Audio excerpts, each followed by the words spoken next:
안녕하세요. 지능 라디오 DJ를 맡은 이 목사입니다. 오늘도 바쁜 일상을 보내느라 고생이 많으신 성도님들을 위해 오늘도 기독교 스테디셀러인 기독교의 기본 진리 두 번째 내용을 가지고 함께 책을 읽어보겠습니다. 자, 볼륨을 적당히 높여주시고 이제 시작합니다. 제2장 그리스도 자신의 주장. 이제까지 발견하려면 반드시 찾아야 한다는 것을 살펴보았다. 하지만 어디서부터 찾기 시작해야 하는가? 기독교의 대답은 나사렛 예수에서 시작해야 한다는 것이다. 하나님에 대한 기독교의 주장은 특별히 하나님이 예수 그리스도를 통해 온전히 그리고 최종적으로 말씀하시고 행동하셨다는 것이다. 그러므로 중요한 문제는 과연 나사렛의 목수가 하나님의 아들이냐는 것이다. 기독교에 대한 탐구가 그리스도로부터 시작되어야 하는 데는 두 가지 주된 이유가 있다. 첫째, 기독교는 본질적으로 그리스도라는 것이다. 그리스도가 한 일은 기독교 신앙이 기초하고 있는 반석이다. 만일 그가 자기가 말했던 존재가 아니고 또 그가 하러 왔다는 일을 하지도 않았다면 기독교의 토대가 무너져 그 위에 세운 건물이 철저히 붕괴될 것이다. 기독교에서 그리스도를 제거한다면 사실상 남는 것이 전혀 없다. 그리스도는 기독교의 핵심이다. 다른 것은 모두 들러리에 불과하다. 그가 세상에 미친 영향이 중요하기는 하지만 그것이 우리의 주된 관심사가 아니다. 우리의 근본 관심은 그가 어떤 사람이었느냐는 것이다. 그리스도는 누구인가? 둘째, 예수 그리스도가 신성을 지닌 유일한 분이라는 것을 인정하면 종교와 관련된 많은 문제가 해결되기 시작한다. 예수님이 신이라면 하나님이 계시다는 것이 증명되고 하나님의 속성도 밝혀진다. 다시 말하지만 거기서 그치지 않는다. 예수님이 신이라면 그가 가르친 것들도 사실이 된다. 인간의 목적과 사후의 삶, 구약 성경의 목적과 권위, 십자가의 의미 등에 관한 의문이 풀리기 시작한다. 그러므로 당연히 연구는 예수 그리스도에서 시작해야 하며 그를 공부하기 위해서는 신약의 복음서를 살펴보아야 한다. 현 시점에서 복음서를 하나님의 영감으로 된 것으로 받아들일 필요는 없다. 단지 역사적 사실을 기록한 책이라고 취급하기만 하면 된다. 여기서 복음서의 저작 기원 문제를 자세히 다룰 수는 없다. 단지 저자들은 모두 그리스도인으로서 정직한 사람들이며 그 내용은 객관적이고 목격한 사실을 기록한 것이라고 강조하는 것으로 충분할 것이다. 잠시 동안 이 책의 내용은 예수님의 삶과 가르침을 정확히 기록한 것이라고 생각하자. 물론 애매하고 연관성이 없는 증거를 의지하지는 않을 것이다. 우리는 명확하고 직설적인 것을 중심으로 할 것이다. 우리의 목적은 예수님이 하나님의 독생자라는 것을 증명하는 증거를 모으는 것이다. 그가 몇 가지 신적 특성을 보여주었다는 결론으로는 충분하지 않다. 우리가 확정하고자 하는 것은 거부할 수 없는 예수님의 신성이다. 그리스도인은 예수님이 어느 누구도 가지지 못한 하나님의 영원하고 본질적인 관계를 갖고 있다고 믿는다. 우리는 그를 인간으로 가장한 하나님이나 신적 자질을 가진 인간으로 여기지 않는다. 인간의 신 하나님이라고 믿는다. 우리는 예수님이 두 가지 분명하고도 완성한 속성, 즉 신성과 인성을 가진 역사상의 인물이며 이 점에서 절대적으로 그리고 영원히 유일하심을 인정한다. 예수님은 우리의 존경은 물론 경배의 대상이심을 믿는 것이다. 그 증거는 최소한 삼중적이다. 즉 그리스도 자신의 주장, 그가 보여준 인격, 죽음에서의 부활이 그것이다. 어느 한 주장도 그 자체적으로 확정적이지는 않지만 세 가지 내용이 함께 엮어져 동일한 결론을 제시하고 있다. 첫째, 증거는 그리스도 자신의 주장이다. 윌리엄 템플 대교주교는 이렇게 말했다. 그리스도의 존재에 대해서는 확실한 증거가 있다. 그 그리스도가 이제 엄청난 주장을 한 인물로 인정되고 있다. 물론 주장이라고 다 증거가 있는 것은 아니다. 하지만 예수님의 주장은 중요하기에 설명이 있어야 한다. 명확한 이해를 위해 네 가지 종류의 주장들을 구분하여 설명하겠다. 먼저는 그리스도의 자기중심적 가르침이다. 예수님의 가르침에 나타나는 가장 뚜렷한 특징은 끊임없이 자신에 대해 이야기해왔다는 것이다. 하나님 아버지 되심과 하나님 나라에 대해 많이 언급하는 것도 사실이지만 그는 자신이 하나님의 아들이며 천국을 열기 위해 왔음을 덧붙였다. 천국에 들어가는 것은 그에 대한 인간의 반응에 달려있다. 심지어 그는 하나님 나라를 나의 나라라고 부르기까지 했다. 예수님의 자기중심적 가르침은 세상의 위대한 종교 지도자들과 분명하게 구별된다. 그는 자신을 감추지만 예수님은 자신을 내세운다. 그들은 자신 위의 것을 지적하면서 내가 깨달은 바에 의하면 그것이 진리다. 그것을 따르라고 말한다. 반면에 예수님은 내가 곧 진리니 나를 따르라고 한다. 다른 종교 창시자들 가운데 감히 그런 말을 한 사람은 없다. 그의 말씀을 읽을 때 나타나는 인칭 대명사는 거듭의 주의를 끈다. 그 예로 다음의 말씀을 들어볼 수 있다. 요한복음 6장 35절이다. 나는 생명의 떡이니 내게 오는 자는 결코 줄이지 아니할 터이요 나를 믿는 자는 영원히 목마르지 아니하리라. 또 요한복음 8장 12절이다. 나는 세상의 빛이니 나를 따르는 자는 어둠에 다니지 아니하고 생명의 빛을 얻으리라. 또 요한복음 11장 25절에서 26절이다. 나는 부활이요 생명이니 나를 믿는 자는 죽어도 살겠고 무릎 살아서 나를 믿는 자는 영원히 죽지 아니하리니. 요한복음 14장 6절이다. 내가 곧 길이요 진리요 생명이니 나로 말미암지 않고는 아버지께로 올 자가 없느니라. 마지막으로 마태복음 28장 28절에서 29절이다.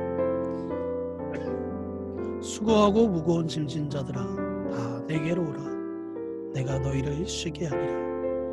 나는 마음이 온유하고 겸손하니 나의 멍에를 메고 내게 배우라.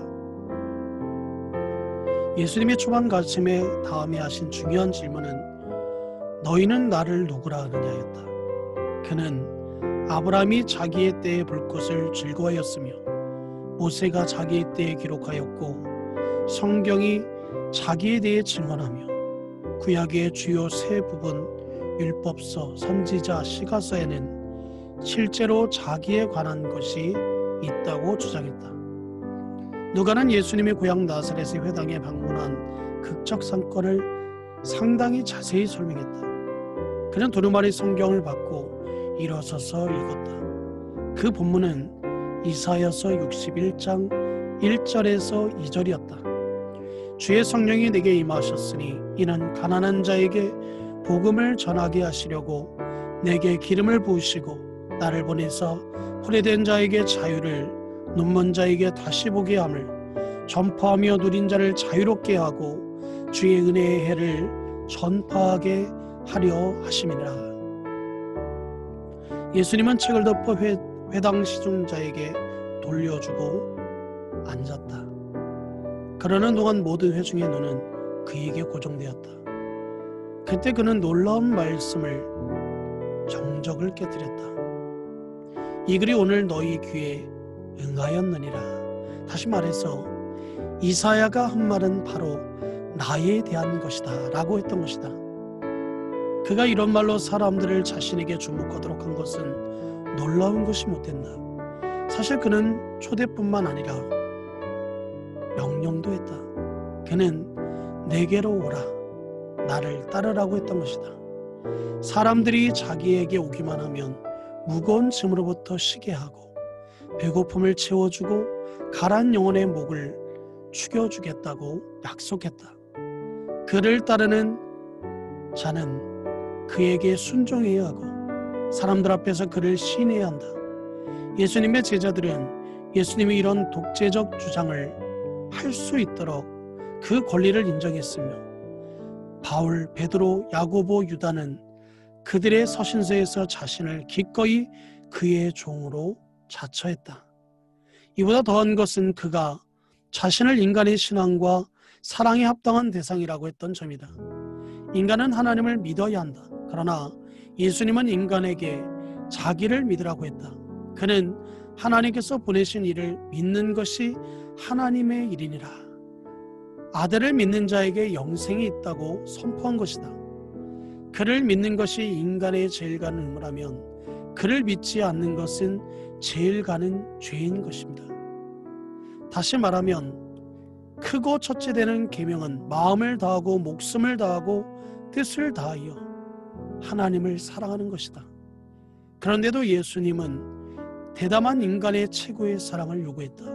그는 아버지나 어머니나 아들이나 딸을 자기보다 더 사랑하는 자는 자기에게 합당하지 아니하다고 했다. 그는 히브리 비유법을 사용해 이렇게 덧붙였다.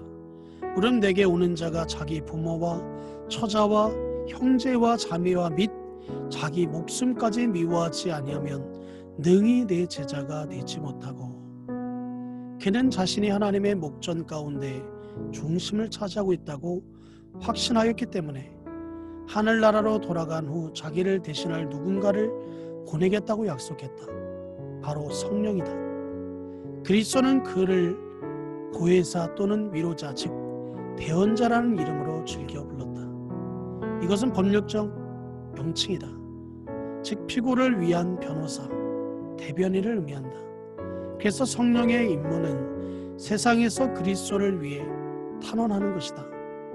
그가 나를 증거하실 것이요 그가 내 영광을 나타내리니 내 것을 가지고 너희에게 알리시겠음이니라.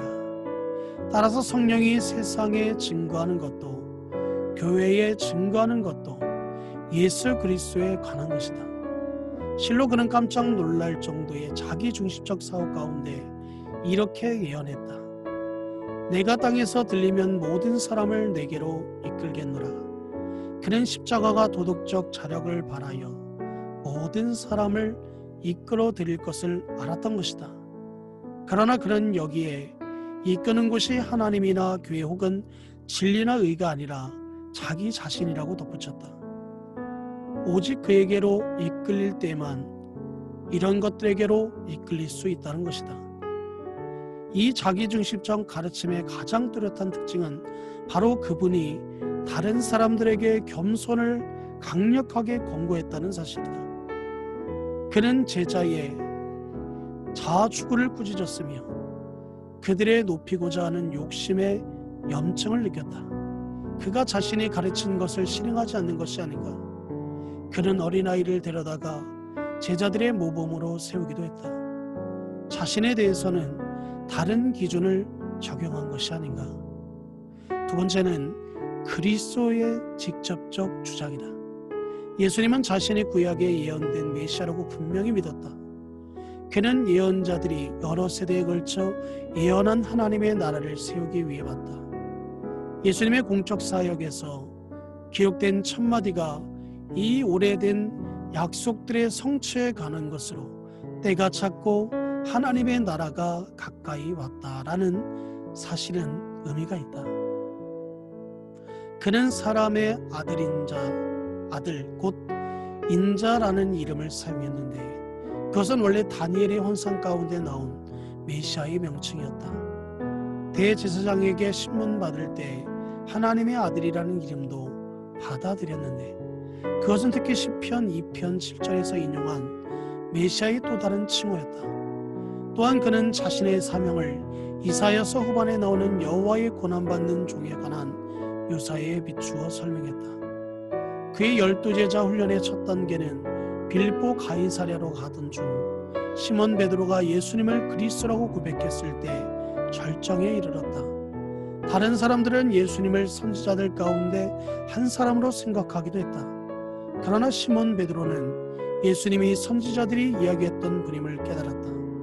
예수님은 단지 여러 이정표들 중 하나가 아니라 모든 이정표가 가리키는 목적지였다. 예수님의 사역은 온통 이 성취감으로 채색되어 있다. 너희가 보는 것을 보는 눈은 복이 있도다. 예수님은 제자들에게 은밀히 말씀하셨다. 내가 너희에게 말하노니 많은 선지자와 임금이 너희가 보는 바를 보고자 하였으되 보지 못하였으며 너희가 듣는 바를 듣고자 하였으되 듣지 못하였느니라. 그러나 지금 우리가 관심을 갖는 직접적 주장은 예수님의 메시아됨 뿐만 아니라 하나님됨도 포함하고 있다. 자신을 하나님의 아들이라고 주장한 것이 메시아라고 주장한 것보다 많은데, 이것은 그가 하나님과 유일하고도 영원한 관계에 있음을 설명하는 것이다. 이 엄청난 주장에 대해 세 가지 정도의 예를 들 수 있다. 먼저 하나님을 자기 아버지로 긴밀하게 연관시킨 것으로 예수님은 이것을 끊임없이 이야기하셨다. 예수님은 12살 소년이었을 때 벌써 하늘아버지의 일에 대한 불국의 열정으로 육신의 부모를 놀라게 했다. 그리고 이런 말도 했다. 요한복음 14장 11절, 나와 아버지는 하나님이라. 내가 아버지 안에 거하고 하나님께서 내 안에 계심을 믿으라. 예수님이 제자들에게 하나님을 아버지라고 부르라고 가르쳐 주셨지만 그리스도의 아들됨과 우리의 아들됨은 너무나 성질이 다르므로 구분해야 했다. 예수님에게 하나님은 내 아버지이다. 그래서 그는 막달라 마리아에게 내가 내 아버지 곧 너희 아버지께로 올라간다고 했다. 예수님이 내가 우리의 아버지께로 올라간다고 말한 것은 불가능했을 것이다. 마태복음 11장 27절도 하나님과의 유일한 관계에 대해 주장하고 있다.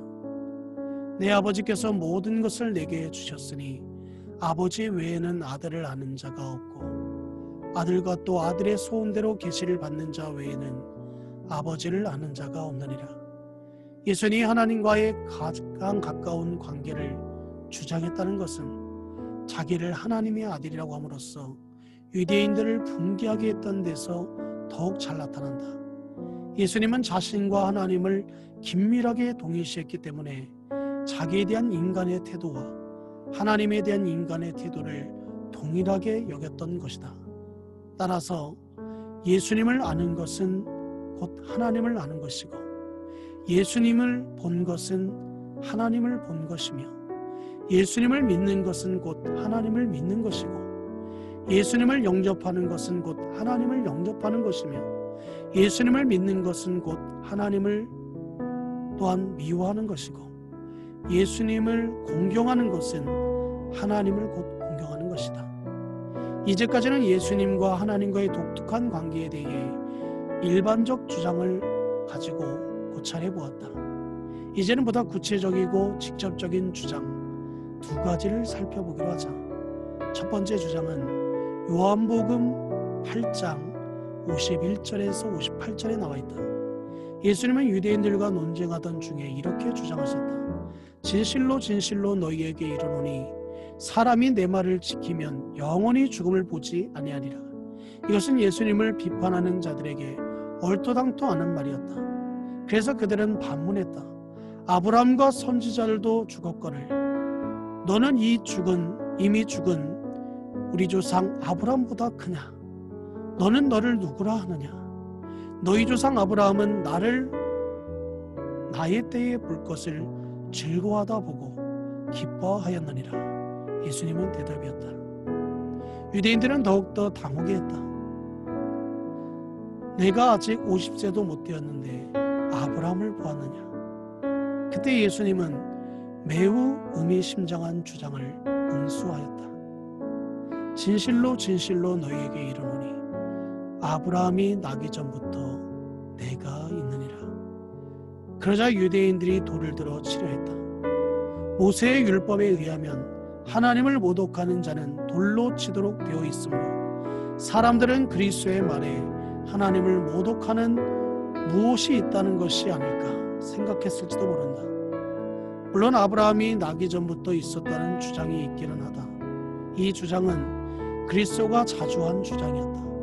그는 하늘에서 내려왔고 아버지의 보냄을 받았다.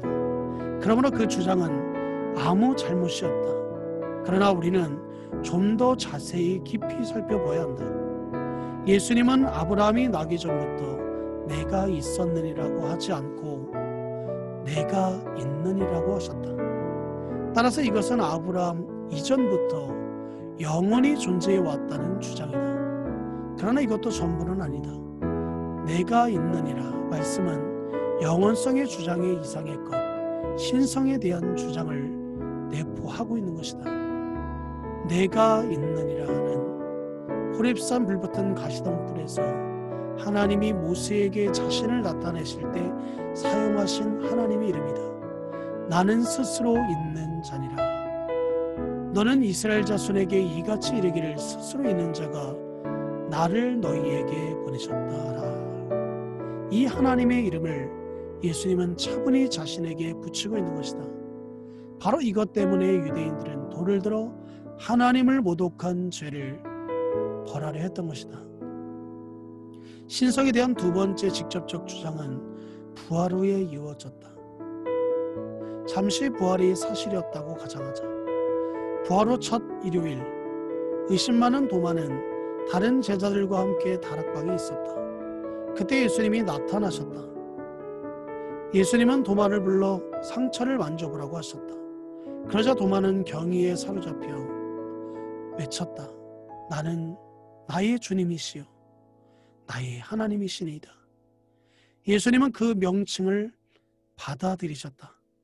예수님이 도마를 책망한 것은 그의 불신 때문이었지 경배 때문은 아니었던 것이다. 세 번째는 그리스도의 간접적 주장이다. 그리스도는 직접적 방법뿐만 아니라 간접적 방법으로도 자신의 신성을 주장했다. 그의 사역에 함축된 의미는 그의 직접적인 말처럼 강력하게 그가 누구인가를 증명하고 있다. 많은 경우 그는 오직 하나님께만 속하는 일이라 했다.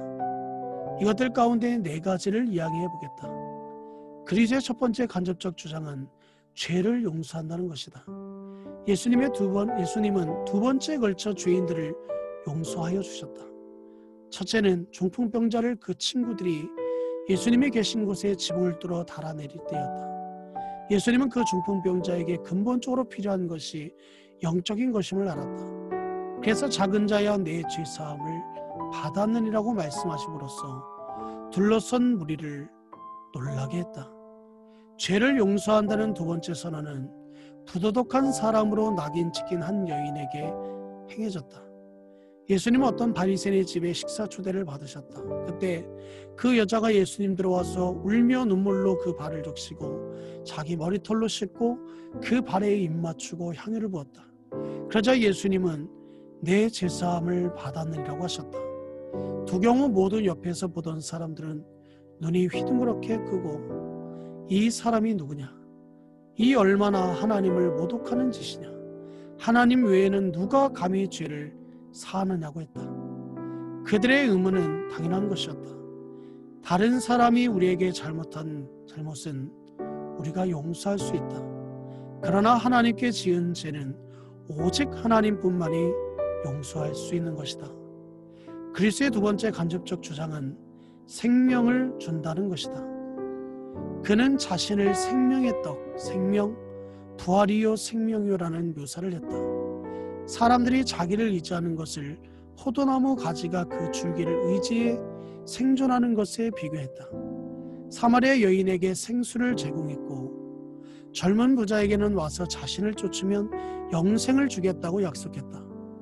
그는 자신을 양들을 위해 자신의 생명을 줄 뿐만 아니라 그들에게 생명을 주는 선한 목자라고 불렸다.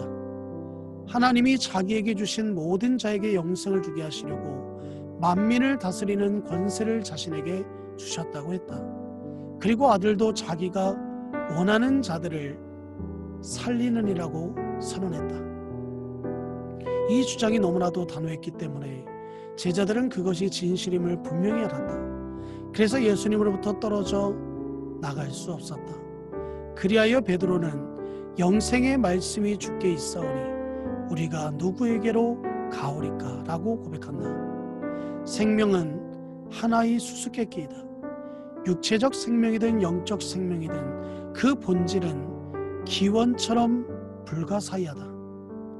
우리는 생명의 생각도 정의할 수 있다. 어디서 왔는지 말할 수는 없지만 그러나 단지 생명이 하나님의 선물이라고 할 수 있을 뿐이다. 예수님이 주겠다고 한 것도 바로 이 선물이다. 그리스도의 세 번째 간접적 주장은 진리를 가르친다는 것이다.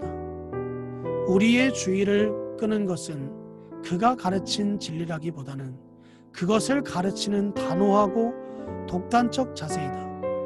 그와 동시대에 살았던 사람들은 그의 지혜 때문에 놀랐던 것이 분명하다. 그것을 알 수 있는 것은 먼저 마태복음 6장 2절에서 3절이다. 이 사람이 어디서 이런 것을 얻었느냐? 이 사람이 받은 지혜와 그 손으로 이루어지는 이러한 권능이 어찌 됨이냐? 이 사람이 목수가 아니냐? 또 요한복음 7장 15절을 들 수 있다. 이 사람은 배우지 아니하였거늘 어떻게 그를 아느냐? 그러나 더 큰 인상을 받은 것은 그의 권위였다. 요한복음 7장 46절에 그 사람이 말하는 것과 말할 사람은 이때까지 없었나이다. 그들이 그 가르침에 놀라니 이는 그 말씀이 권위 즉 권세가 있음이라라. 마태복음 7장 28절에서 29절 예수님께서 이 말씀을 마치심에 우리들이 그의 가르침에 놀라니 이는 그 가르치는 것이 권세 있는 자와 같고 그들의 서기관들과 같지 아니함일러라. 그의 권위 곧 권세는 선지자의 권위도 선지자들의 권위도 또 서기관의 권위도 아니었다. 선지자들은 여호와의 권위를 빌려원했고 서기관들은 권위를 내세우지 않았고 가르쳤다. 그러나 예수님은 자신의 권위를 주장했다. 그의 말투는 하나님께서 이렇게 말씀하셨다가 아니라 진실로 진실로 내가 너희에게 이르노니 라고였다. 물론 그가 자신의 교훈은 자신의 것이 아니라 자신을 보내신 아버지의 것이라고 설명한 것도 사실이다. 그럼에도 불구하고 그처럼 큰 확신을 가지고 이야기할 수 있을 만큼 그는 자신을 하나님의 직접적 계시의 수단이라고 여겼다. 그는 주저한 적도 핑계한 적도 없었다. 자기가 말한 것을 번복하거나 철회하거나 수정할 필요 또한 없었다. 그는 분명하게 하나님의 말씀을 전했다. 하나님이 보내신 이는 하나님의 말씀을 한다. 그는 완전한 확신을 가지고 장래를 예언했다. 또한 너희의 원수를 사랑하라. 내일 일을 위하여 염려하지 말라. 비판을 받지 아니하려거든 비판하지 말라 등의 절대적인 도덕적 명령을 했다. 그는 조금도 의심하지 않고 구하라 그리하면 너희에게 주실 것이요 라고 이 이행을 약속했다. 그는 하늘과 땅이 없어질지라도 자신의 말은 그렇지 않을 것이라고 주장했다. 그는 청중에게 마치 이스라엘의 운명이 여호와의 말씀에 대한 그들의 반응에 달렸듯이 그들의 운명은 자기 말에 대한 그들의 반응에 달려갔다고 경고했다. 그리스도의 네 번째 간접적 주장은 세상은 심판하는 것이다. 어쩌면 이것은 믿기 어려울 정도로 다른 어떤 말보다 터무니없어 보인다. 그의 비유 몇 가지는 그가 세상 끝날에 재림할 것을 암시하고 있다. 그 최후의 계산의 날은 그가 다시 올 때까지 연기하는 것이다. 그는 몸소 죽은 자를 다스릴 것이며 살릴 것이며 모든 민족이 그의 앞에 모이게 될 것이라고 말한다. 그는 영광의 보좌에 앉을 것이며 아버지께서 모든 심판을 그에게 맡기실 것이다. 그때 그는 마치 목자가 양과 염소를 구별하듯이 사람들을 가려낼 것이다. 그중 일부는 태초부터 그들을 위해 예비된 천국을 상속받도록 초대될 것이며 나머지는 저주를 받은 자들이다. 나를 떠나면 마귀가 그 사자를 위하여 예비된 영원한 불에 들어가라는 무서운 말을 듣게 될 것이다. 예수님은 재판관이 되실 것이다. 또한 심판의 기준은 예수님에 대한 사람들의 태도일 것이다. 이 태도는 그 형제에 대한 대우 또는 그의 말씀에 대한 반응으로 나타난다. 그는 사람들 앞에서 자기를 시인한 사람들은 하나님 앞에서 시인하고 사람들 앞에서 자기를 부인한 사람들은 부인할 것이다. 내가 너를 도무지 알지 못하노라는 예수님의 말씀 한마디로 마지막 날 천국에서 쫓겨나는 일이 결정된다. 이 주장의 중대성은 아무리 강조해도 지나치지 않다. 오늘 어떤 설교자가 회중에게 이렇게 설교한다고 가정해보자. 내 말을 주의해 들으시고 여러분의 영원한 운명은 여기에 달려있을 줄 믿습니다. 나는 세상 마지막 날에 여러분을 심판하러 올 것입니다. 여러분의 운명은 여러분이 내 말을 어떻게 순종하는가에 따라 결정될 것입니다. 아마 그는 곧 정신과 의사의 치료를 받게 될 것이다. 그 다음은 그리스도의 극화된 주장이다. 이제 그리스도의 기적들만 살펴보면 되는데 이것은 그리스도의 극화된 주장이라고 보고 접근하면 유익하다. 여기서는 기적적 가능성과 목적에 대해 철저하게 논의하지 않겠다. 그리스도의 기적적 가치는 초자연적 성격보다는 영적 의미에 있다는 것을 지적하는 것만으로 충분하기 때문이다. 기적은 이적일 뿐이 아니라 표적이기도 하다. 그것은 이기적으로나 무분별하게 행해진 적이 없었다. 과시하려거나 복종을 강요하려는 것조차 결코 아니었다. 그것들은 단순히 특별한 능력의 표현이 아니라 도덕적 권위를 실증하는 것이었다. 사실상 그것들은 행동으로 이루어진 예수님의 비유였고 그의 주장을 시각적으로 보여주었다.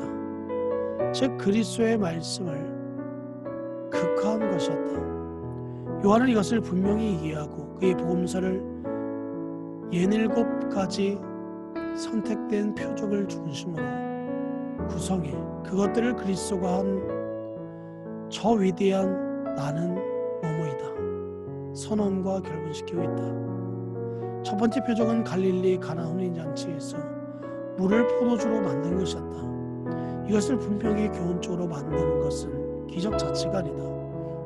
그에 의해 이면이 있다. 요한은 유대인의 정결 예식을 따라 돌로 만든 물항아리가 물이 되어 있었다고 말했다. 바로 이것이 자기가 찾고 있는 단서였다. 물은 사장의 야곱의 우물같이 구약사회에서 흔했던 옛 신앙을 나타낸다. 그리고 포도주는 예수님에 대한 신앙을 나타낸다. 그리스도가 물을 포도주로 바꾸었듯이 복음은 율법을 대신한다. 이 표적은 그가 새로운 질서를 창조할 능력이 있다는 주장을 뒷받침하고 있다. 그는 메시아였다. 그래서 얼마 후 사마리아 여인에게 내가 그라 라고 말했던 것이다. 이와 비슷한 5,000명을 먹이신 기적도 그가 인간의 심령의 굶주림을 채워줄 수 있다는 주장을 예시한 것이다. 그가 나는 생명의 떡이다 라고 말했다. 그리고 얼마 후에 나는 세상의 빛이다 라고 말한 다음 날 때부터 소경이었던 사람들의 눈을 뜨게 했다. 그가 소경의 시력을 회복시킬 수 있었다면 사람들의 눈을 뜨게 하여 하나님을 보고 알게 할 수도 있었을 것이다. 끝으로 그는 죽은 지 나흘이나 되는 나세로를 살리고 나는 부활이요 생명이다 라고 주장한다. 그는 죽은 사람들을 다시 살렸다. 그것은 표적이었다. 육체의 생명은 영원의 생명으로 상징하고 있다. 그리스도는 십자가들이 살았을 때의 생명이며 죽은 후의 부활이다. 이 모든 기적은 비유다. 인간은 영적으로 굶주리고 눈멀고 죽어 있으며 예수 그리스도만이 그들의 굶주림을 채우고 새로운 생명을 줄 수 있는 것이다. 결론적으로 나사렛 목수의 이러한 주장들을 무시하는 것은 사실상 불가능하다. 그것들을 복음서 기자들이 지어내었다든가 무의식중에 가장했다고 말할 수조차 없는 것이다. 그것은 여러 복음서와 그 복음서의 자료 속에서 널리 그리고 고르게 분포되어 있다.